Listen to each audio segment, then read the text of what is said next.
You've probably heard this your entire life. Stop being so sensitive. Why do you take everything so personally? Just toughen up. But what if I told you? The thing you've been trying to fix about yourself was never broken in the first place. What if your sensitivity isn't weakness, but advanced wiring? Stay with me, because by the end of this video, you might see yourself and your entire life completely differently. Let me guess something about you. You walk into a room and instantly feel the atmosphere. You notice tension before anyone says a word.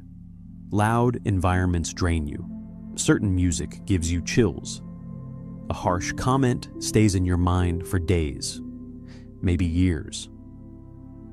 And somewhere along the way, you started believing something was wrong with you. You learned to apologize for crying. You learned to hide how deeply you care. You learned to pretend things don't bother you, but deep down, they always did. Here's the truth nobody explained.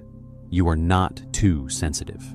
You simply experience reality at a higher resolution. Imagine the human brain like a camera.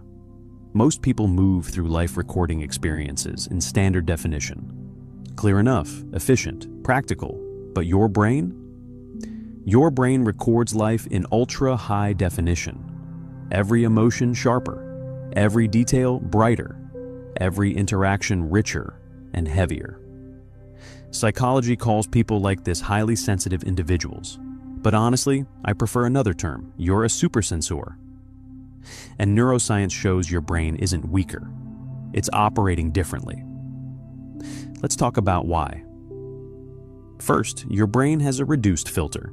Most people's brains automatically ignore thousands of tiny details every second. Background noise, subtle facial expressions, emotional shifts, deleted instantly to save energy. Your brain doesn't do that. You notice the flicker in someone's smile, the change in tone nobody else catches, the hum of the room, the energy behind words, not just the words themselves. Yes, this can overwhelm you. But it also means you see patterns others miss. Artists, deep thinkers, visionaries, problem solvers. Many of them share this exact trait. You're not overreacting. You're processing more data. Now here's the second upgrade. And this one explains a lot. Your empathy system is turned up. When someone near you feels anxious, sad, or excited, you don't just understand it logically. You feel it physically. It's like your nervous system mirrors theirs. You absorb emotions the way a sponge absorbs water, which is why crowded places exhaust you, why conflict feels unbearable, why watching someone suffer can hit you harder than it hits them. You're not dramatic. Your brain is literally simulating other people's emotional states. You are emotionally intelligent in a world that often rewards emotional numbness, and that mismatch can make you feel out of place. Now, let's address the thing you've probably criticized yourself for the most. Overthinking. You replay conversations. You analyze decisions. You pause before acting while others move quickly. Maybe you've even called yourself slow, indecisive, or insecure. But psychology tells a very different story. Your brain engages in deep processing. While others react instantly, your mind runs simulations. You connect past experiences, future consequences, hidden meanings, emotional impact, all at once. You don't hesitate because you're confused. You hesitate because your brain is calculating outcomes at a deeper level. You're not overthinking, you're thinking thoroughly. Now here's the question that changes everything. If sensitivity makes life harder, why did evolution keep it? Nature removes useless traits. Yet roughly 15 to 20% of humans are wired this way. Why? Because every group needs two types of people. The risk takers, the warriors, and the observers, the advisors. Imagine ancient tribes. Some people rushed forward, hunted, explored, fought, but without someone noticing danger early, sensing deception, predicting storms, the tribe wouldn't survive. The sensitive individuals were the early warning system. They were the strategists, the healers, the emotional glue holding communities together. Your sensitivity isn't an accident. It's an ancient survival role. Here's where modern life complicates things. Today's world is loud, fast, competitive. It rewards speed, confidence, and constant visibility. Social media celebrates bold voices, quick reactions, non-stop noise. And if you're highly sensitive, you may feel like you were dropped into the wrong environment.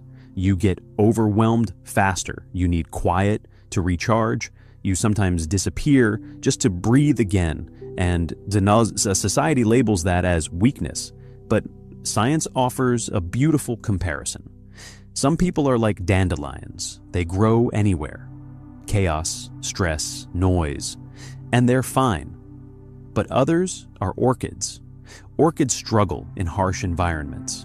Yet, when placed in the right conditions, they don't just survive. They become extraordinary. Researchers call this vantage sensitivity. Sensitive people are more affected by negative environments, but they also benefit more deeply from positive ones. Give them supportive relationships, meaningful work, emotional safety, and they often outperform everyone else in creativity, empathy, leadership, and insight. You were never meant to survive the sidewalk. You were meant to bloom in the greenhouse. So, what do you actually do with this knowledge? Here's the real prescription. Stop trying to become less sensitive. Instead, learn to protect your sensitivity. Create boundaries without guilt. Choose environments carefully. Respect your need for solitude. Limit emotional overload. Rest before exhaustion forces you to. You don't need thicker skin. You need wiser energy management. Because the world doesn't suffer from too many people who feel deeply. It suffers from too many who stopped feeling at all. And here comes the surprising part. Many supersensors naturally become quiet observers online. Maybe that's you. You scroll, watch, learn, but rarely post. Others share everything. You keep your life private. People assume you're shy, insecure, invisible. But psychological research suggests something fascinating. Silence isn't always fear. Sometimes silence is self-awareness. When you experience emotions deeply, you protect your inner world carefully. You don't broadcast every moment, because to you, experiences are meaningful, not performative. Your digital quietness may not be withdrawal. It may be emotional intelligence choosing peace over noise. So the next time someone tells you you're too sensitive, pause for a moment, smile quietly, and remember this. You are not broken. You are not weak. You are not behind in life. You're simply living in higher emotional resolution. In a disconnected world, your ability to feel, notice, understand, and care is not a flaw. It's a rare form of strength. If this video made you feel seen, truly seen, then you're not alone here. Tell me in the comments, have you ever been called too sensitive? And if you want to understand why people who stay silent online often have deeper confidence and stronger psychology, check out the next video on your screen. Subscribe if you want more psychology that actually makes you understand yourself, not fix yourself. Because sometimes the trait you tried hardest to hide is the very thing that makes you extraordinary.